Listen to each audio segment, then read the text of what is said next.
Dead wrong Democrats' anti-cop policies are killing Americans by the Washington Times, June 30th, 2020. When police flee, bullets fly and Americans die. It's a troubling description of the current state of national affairs. Gunfire kills, but so do decisions by politicians that force cops to retreat and leave the streets to the angriest throngs. The sounds of death are likely to echo until Election Day. With no baseball scores to distract from the heat of this pandemic summer, Americans are gripped instead with the shooting fatality figures from deadly weekend violence in the largest U.S. cities. Easy to spot near the top. Chicago suffered 18 deaths by gunshot last weekend, including 4 children, and 47 others wounded. Father's Day weekend, by contrast, saw fewer killed, 15, including 5 kids, but many more hit with spraying bullets, 104. Neither periods quite matched the carnage of one weekend in June when 25 died from gunfire and another 85 were drilled but survived. In the wake of the unwarranted death of George Floyd, a black man in police custody, law enforcement is under siege nationwide. Career politicians responsible for law and order in the nation's largest cities have gone over to join the mob rather than defend the officers they're appointed to keep the peace. These polls, mostly Democrats, are the sort who would send their sweethearts flowers on Valentine's Day. COD. In a recent letter, President Trump called out Chicago Mayor Lori Lightfoot and Illinois Governor J.B. Pritzker over the growing carnage. I am concerned it is another example of your lack of commitment to the vulnerable citizens who are victims of this violence and a lack of respect for the men and women in law enforcement.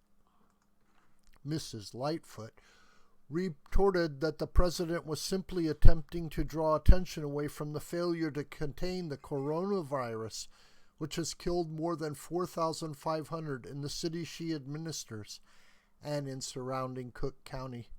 Residents of the Windy City surely never imagined they would be driven from pillar to post just to stay alive. New York City has seen more than 500 shootings since the beginning of the year, a 42% spike over the same period in 2019. The past week was worse, with 55 shootings, 358% higher than last year.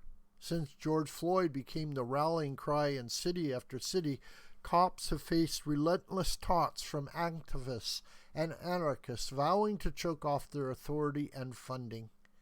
In New York's Harlem, police responded to a report of shots fired Sunday, were driven back by a crowd of hundreds hurling glass bottles.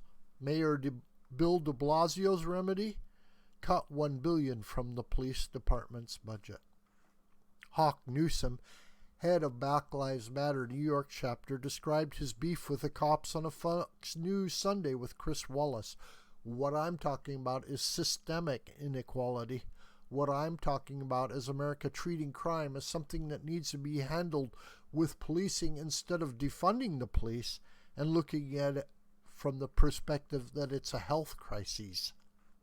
To be sure, crime is an unhealthy activity, and a sizable portion of those who get crosswise with the law suffer from some form of mental illness.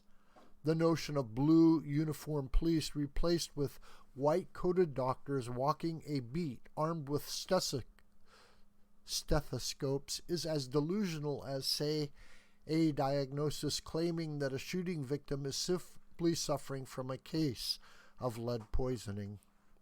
In Minneapolis, where George Floyd lived and died, Democratic leaders have moved to disband the city's police force while taking precautions for ensuring their personal safety. 3 city council members, Andrea Jenkins, Philip Cunningham and Alondro Cano have arranged for private security to protect them after reportedly receiving death threats. The cost to taxpayers? $4,500 a day.